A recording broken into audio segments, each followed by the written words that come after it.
Do's and don'ts. Welcome back to the third segment. Yes, man, building a successful portfolio. So we're going to get right on into it. So whether you're a seasoned designer or looking for a fresh start for your portfolio, someone is jumping into the field, this segment is jam-packed with actionable items and tips to help you showcase your skills effectively. Okay, so let's jump right on in to the essentials of creating a standout portfolio. The first key is understanding that your portfolio is your professional storyteller. Like, you are a professional storyteller when it comes to your portfolio. Being a great storyteller will help you get the job in the near future. Now, it should not only showcase your skills, but create a narrative of your design journey and problem solving, design journey, and actually leading up to the process. So you want to ease on in some process work, design, and also what journey that it took you to get there. So let's start with a clean, intuitive layout. Imagine your portfolio as a user interface. Make it as easy as possible for employers or clients to navigate, right? Clearly label your projects and use high quality visuals and ensure that your design choices reflect the understanding of your user experience.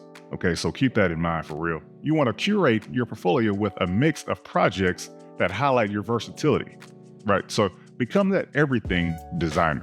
You don't never want to become that designer that just only good at buttons, right? So you want to show more than that, stretch your skill set and stretch that net far and wide when it comes to that aspect of your portfolio. So you want to include personal projects, freelance work, any other collaborations that demonstrate your abilities to tackle diverse design situations or design challenges, right?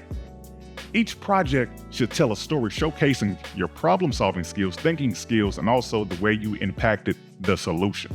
Now, don't forget, each and every project provide a brief description outlining the problem for that role, the design process, and also the final outcomes. Now, context helps the viewers understand the real-world application of the skills needed or the skills that you use to impact said project, right? So consider adding a few case studies to dive deeper into the design process, explaining your challenges, the decisions that you made, and also the results of the design solution. The narrative is not only adding depth to your portfolio, but it also demonstrates the ability to think critically and strategically.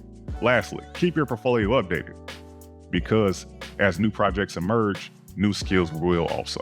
Think about your portfolio as an ever-growing document that evolves with you over time. Building a successful portfolio is an ongoing process, and it's not just a collection of projects, but your professional narrative. So designers, take your time and craft a portfolio that not only showcases your skill set, but also tells you your design story. What is your unique story to your portfolio? Stay tuned. We will be exploring the ins and outs of design thinking. Yes, man, design thinking. What is design thinking? How can you apply it to your projects?